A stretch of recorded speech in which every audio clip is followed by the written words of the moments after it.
Everybody, it's Michael Goldsman here from clearingconnect.com, and I just wanted to give you some reflections and some points from my experience as an energetic clearing facilitator. I'm working through my day right now of individual client sessions, and they're so beautiful and so powerful because I'm so constantly reminded of the spiritual principles of healing. These are not so much beliefs for me anymore. They're really a deeper understanding as I reflect and am in these energetic situations with individuals from all over the world. And we're able to talk about healing the body, but also healing our life. Healing is what it's all about. Clearing, I think, and healing are very much the same thing, or very much dual processes that go with each other. And so the principles I want to share with you today are born out of my own experience and working with my clients, is that healing is really at a spiritual level about letting go and about opening to a greater acceptance and realization of our oneness with spirit. And I don't mean to sound kind of new agey and philosophical by saying that, but I literally see that every day in my client work. People will come to me with one or many different kinds of challenges, issues going on. Physical health, it could be financial, it could be soul's purpose, relationship, emotional, can't let go, can't vision the future, all of these different categories. And I will say to people that we can focus on a particular area during the course of a clearing. We can use that as an intention. People can express that when we go in. But it's not that we are going to spot treat a particular area in spite of every other area that's going on in our being, because in our consciousness, we are one. There's a oneness there. So if there's one area of life where we see a problem, that has an energetic equivalent in our being. And often there's many, many energetic components that may have been restricted or blocked in different energy centers, in this lifetime, in past lifetimes, in our ancestry, in our relationship to the collective consciousness.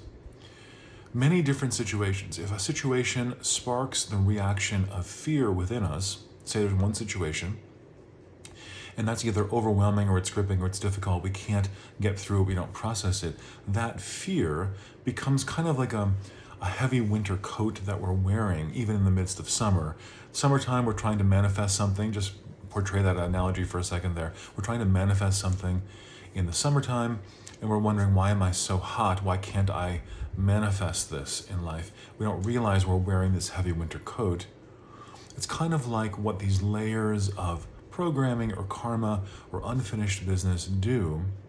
People come to me and there's millions and millions of overlays of entities, discordant beliefs, programs.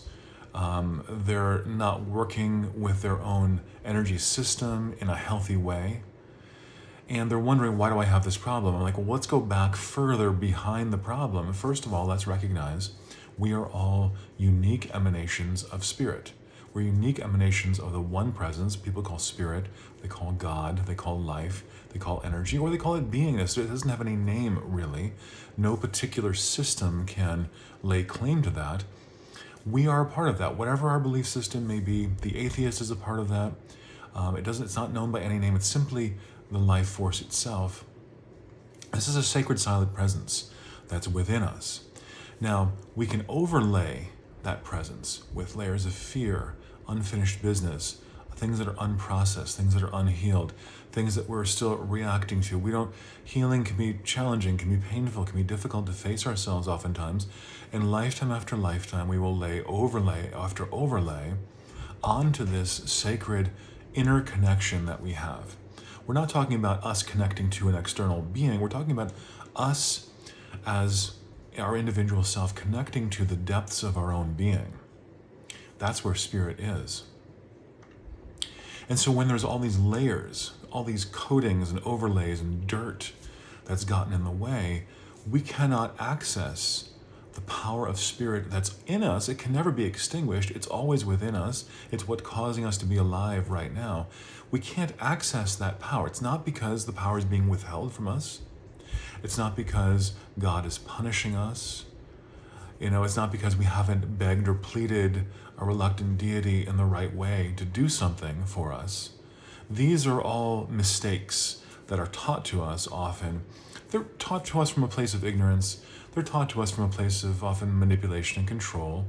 If we call God out there somewhere and only our system, it makes it easier for people to kind of gain control. And there's a lot of that ignorance moved in there. But I'm here to tell you, again, reflecting on my work with my own clients, that this sacred silent presence of spirit is the truth of who you are always, right now, no matter what is manifesting or what isn't manifesting. And the more you can not reconnect, because we're not disconnected from it, the more we can realize is one word used. The more we can sense our connection more strongly, sense our oneness more strongly. Oneness is always there, can't be taken away, but we may not remember it, we may not think it's there because there's all these overlays of forgetfulness and ignorance. We can call that karma, we can call it programming. We will forget what God feels like in our being if there's too much of an overlay of all of this programming, all this unfinished business. But if we can begin to clear that, begin to transmute it, I call the clearing work clearing, but also transmuting and also resolving. We're not clearing something away so much as we are resolving something within our own being, which gives that thing that's being held right now as fear, it gives that thing now a new quality. It's like, oh, now it's resolved. It's no longer a weight on me. Now it's become part of my wisdom. I've gone through that experience. I had that reaction. I forgot the truth of who I was temporarily. Then I resolved. Then I remembered. Then I came back to myself. And now that's part of my internal state of power, internal state of connection. It's part of me earning my consciousness. Carolyn Mace has said something once. She's like, getting consciousness, coming back into a place of more consciousness is very, very difficult. But once you have it, no one can take it from you because you've earned it. That's the process we're all in. So I want to do a little clearing and prayer with you right now to help you to rediscover this truth of your being. It's an ongoing process, but even if, and Paramahansa Yogananda said this once, he said that if we could only taste one drop of divine love, he didn't say, transform your entire consciousness today and then you'll be fine. He said, if you could only taste one drop of divine love, so great would be your joy that you would be unable to contain it. That's in his essay called How to Cultivate Divine Love. And I always thought about that very early in my journey. I grasped onto that particular essay. And I thought, wow, if it's just a little bit, just a 1% shift, all of a sudden you can sense it again. You can feel it again. So would you join me in this time? I'm going to begin to move my hands a little bit here. And we're going to ask to set up a clearing space for you and for me. You may have already been feeling it, but I'm just going to more actively move into this clearing mode. There we go. And let's put each person, if they're willing, watching this video, into this clearing space individually. And let's just quickly clear their blocks. And we're looking here for even a 1%. We'd like more than that, but we're going to ask for, and when I say ask, I mean we're putting the intention into the energy of our being. We're not asking a reluctant deity. We are simply putting the intention for a 1% greater opening or more of the quality of divine love, the quality which is divine remembrance is the same thing in my opinion, divine peace. It's not being given to us, it's being revealed within us as we breathe and allow. So we're asking to clear those blocks. Let's enliven the energy field where we are right now. All holistic healing is in some way about enlivening the energy field. And that's what we're doing here. Clearing blocks. We're asking, because this has been on the topic of my mind today with my client work, we're asking to clear blocks to healing, For each individual, healing can mean body, can mean mind, soul, relationships, finance, can mean any area of life. We can need healing. And the start of that way of getting it to happen in the physical world is to first come back into touch with the cause of healing. And the ultimate cause of healing is our connection. People say it's our relationship to God. That's a little bit charged, that phrase. I would say it's our release into the divine presence, the true presence that is always active within us. That's where that comes from. Can you feel that?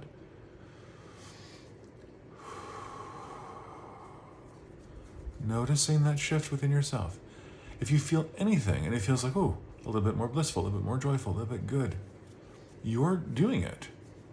That's your own energy. I'm not really doing it to you. I look at my work as a form of prayer, and kind of I can work with people even at a distance in this way. And so,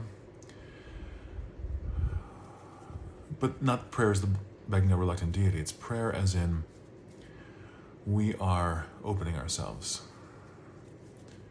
Just notice that shift within yourself. I'm going to ask to seal this clearing in and to make it permanent for you. Take a moment to ground yourself. Do you feel something? If you want to post a comment below this video, I'd love to interact with you there as well. People can feel all different kinds of things because I never know how someone may necessarily react to a clearing, because it's not about me or spirit or God, as it were, doing something to you. It's about your unique process of letting go and opening up. And we're at a different point in that process of doing that for each one of us. So we may experience different parts of that process even when the same kind of energy or the same video in this case is enacted. We may feel differently in that process. And that's perfect, that's okay. So take from this video maybe a 1% sense of relief, a 1% sense of greater opening, a 1% sense of healing. It's all it takes. Now you know, you can begin to trust in this moment. You've got the whole thing. This one video, it gave you the way to get there, not the details, but it gives you the lay of the land in some sense.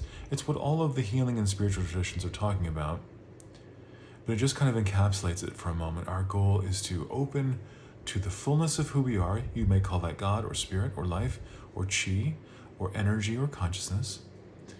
And when we begin to do that, that's a clearing process. It's a realization process also. It's not about acquiring something.